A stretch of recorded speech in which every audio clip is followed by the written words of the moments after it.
All right, our last question on our pre-final check deals with systems of equations. The first problem solved the system 2x plus 6y equals 10 and negative x plus 2y equals 10. This one, both in standard form, to me, this looks like a good problem to use elimination, so that is what I'm going to do for this first one. If you did it through substitution and would like to check where you went wrong because you can't figure it out, please let me know. I'll help you find it out. With elimination, we're going to combine the equations, canceling a variable. We look in front of the x's. I don't see matching but opposite coefficients. Look in front of the y's. I don't see matching but opposite coefficients. So we think we need to multiply something. Maybe both equations, maybe just one. Choose your variable to cancel. I'm going to choose x because I see that they're opposites already. Now I just need to make them quote-unquote match. To do that, I'm going to take this second equation and multiply by 2. So let me rewrite what I have. Top equation unchanged, 2x plus 6y equals 10. Multiplying everything in the second equation by 2, we get negative 2x plus 4y equals 20. Now that the coefficients in front of x look the way that they do, we are ready to add the two equations together with the purpose of getting rid of one of the variables. 2x plus negative 2x, that's 0. Getting rid of our x is exactly what we wanted to do. Now we got to move down the line. 6y plus 4y is 10y. Don't forget your equal sign in the middle here. 10 plus 20 is 30.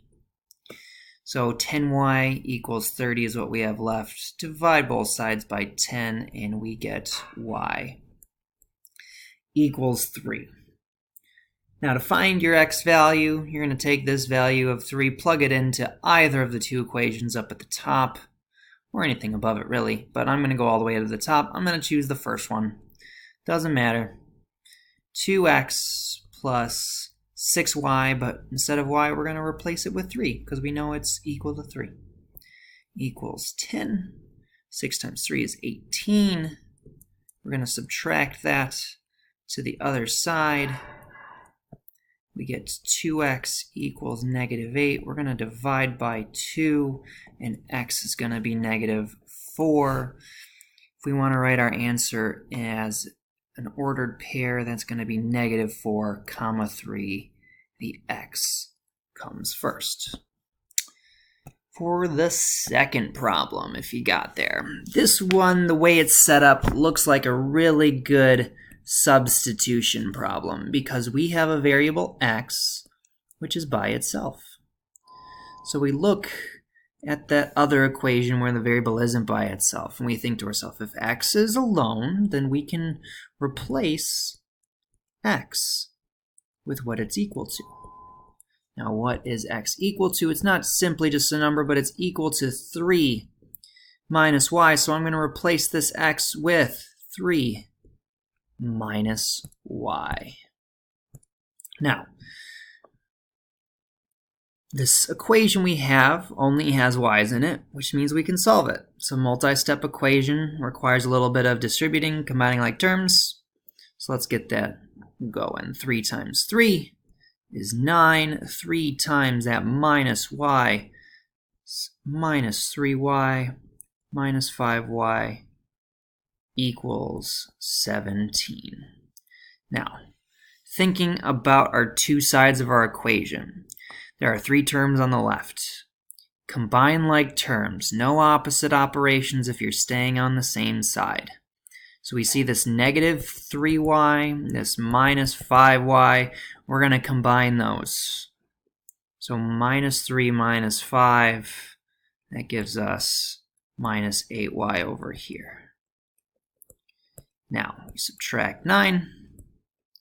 We get negative 8y equals 8. We're going to divide by negative 8, and y equals negative 1. Now we got to solve for our x. Please don't forget you need both answers. we're going to take -1. I'm going to go all the way to the top. That x by itself, that's a really good equation to plug this into.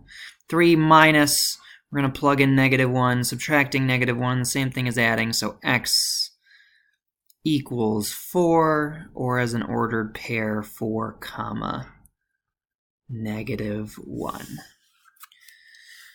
All right, hopefully these have been helpful in getting you thinking about all the stuff that we have done so far this year. I'll see you later.